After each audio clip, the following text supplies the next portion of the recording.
اللہ میرے محل میں ہر وقت تیرا ذکر چلتا ہے، اللہ میں نفل نوازے لائی ہوں، اللہ نے فرمایا قبول کوئی نہیں، ریجیکٹ کرتا ہوں۔ اب کون اللہ سے پوچھے؟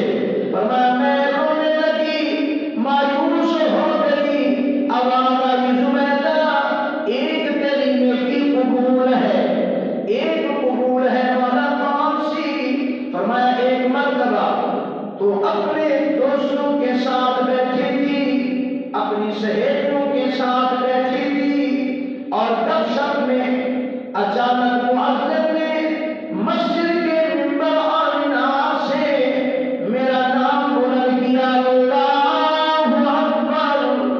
جب اذان کی آواز تیرے کانوں میں آئی، فرمایا تم نے فوراً اپنی گفتگو بند کر دی، بولنا بند کر دیا، اور تیرا دوپٹہ فرمایا یوں سمٹا ہوا تھا، بال نظر آ رہے تھے، فرمایا تو نے میرا نام سنا اور میرے نام کے حیا میں تو نے فوراً اپنا دوپٹہ صحیح کیا، فرمایا تو نے میرے نام کا حیا کیا، آج میں تیرا حیا کر کے تمہیں جنت بھیج رہا ہوں۔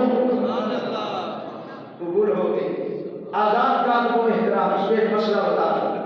حدیث میں آتا ہے، اللہ اللہ، حدیث میں آتا ہے رحمت کائنات نے فرمایا جو بندہ اذان کا احترام نہیں کرتا، اذان ہو رہی ہے، کب سے ہو رہی ہے، اب صرف میں نے آپ بھی معاشرے کا حصہ ہیں، دیکھیں اذان ہو رہی ہے اور بعض دفعہ تو اس طرح کی بے ہودہ گفتگو چل رہی ہوتی ہے کہ الحمد الحفیظ، اللہ معاف کرنا۔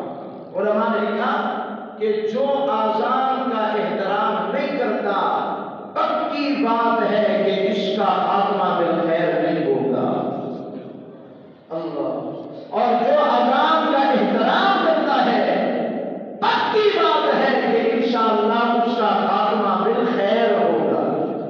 تو آذان کی آواز آئے، گفتگو کر رہے ہو تو رک جاؤ، اللہ۔ آذان کو کیا سمجھتے ہیں ہم لوگ؟ جی آذان دینا یہ کتنا بڑا اجر ہے، کتنا بڑا ثواب ہے، اللہ۔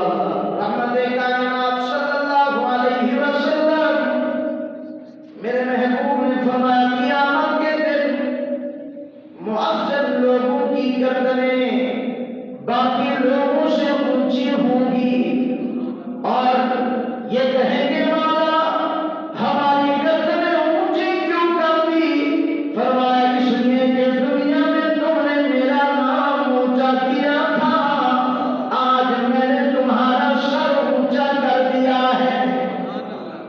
ہمارے ہاں تو یہ ماحول ختم ہوتا جا رہا ہے، آزان دینے کا شوق ذوق ختم ہوتا جا رہا ہے۔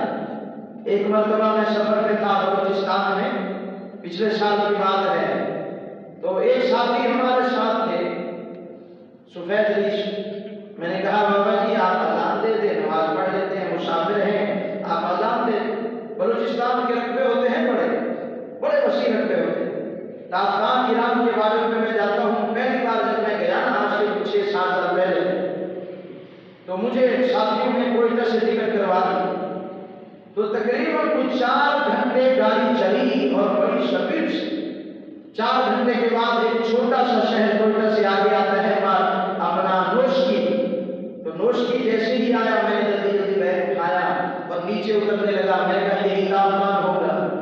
وہ جو ڈرائیور صاحب تھے اس کو میزبان نے کہہ دیا کہ اس کو تابدان ہی اتارنا ہے، میرے ساتھ مہمان ہے، تو میں جیسے اترنے لگا اس نے کہا بول صاحب بیٹھو بھائی ابھی تک تابدان آگے ہے، میں نے کہا اللہ کے بندے کتنا آگے ہے؟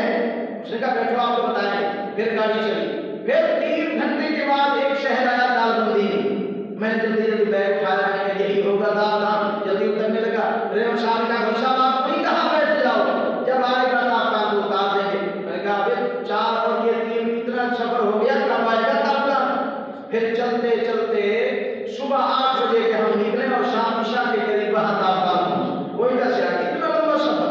تو میں نے شام کو بیان کیا، میں نے کہا کہ ہم سنتے تھے کہ اللہ کی زمین وسیع ہے، پر آج پتہ چلا بلوچستان میں کتنا وسیع ہے، یہ بڑے بڑے لمبے لمبے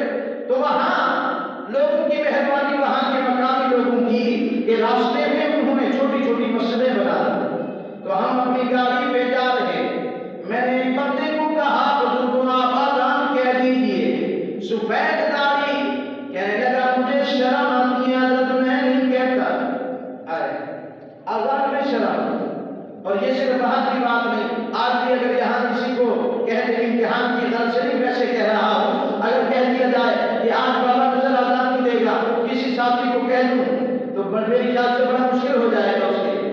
جی تو بھائیوں نے جذبہ پیدا کرو اپنے اندر، اللہ موقع دے تو کبھی آزان کبھی تکبیر کہنے کا تو یاد کرنی چاہیے. ہم تو مسلمان لوگ ہیں، ہمیں تو یہ کم از کم یاد ہونا چاہیے. رحمت کائنات نے فرمایا مؤذن بندہ جب اذان دیتا ہے تو جتنے لوگ اس کی اذان سن کر نماز پڑھنے کے لیے آتے ہیں، جتنا اجر اللہ ان نمازیوں کو دے گا اتنا اجر اذان دینے والے کو بھی دے گا. اذان دینا یہ کوئی معمولی کام نہیں ہے. سیرت کی کتابوں میں ایک بات لکھی ہے، حدیث کی کتابوں میں نہیں، سیرت کی کتابوں میں، کہ ایک بندے نے اعتراض کر دیا کہ آپ کا یہ جو مؤذن ہے بلال اس یہ جب اذان دیتا ہے تو اشہد کو اشہد پڑھتا ہے، صحیح تلفظ نہیں دیتا. سیرت کی کتابوں میں لکھا ہے کہ جب یہ بات حضرت بلال کو پتہ چلی کہ میرے اوپر اعتراض ہوا کہ میں اذان صحیح نہیں دیتا، تو انہوں نے کہا کہ اب میرے آقا کوئی اور مؤذن منتخب کریں گے.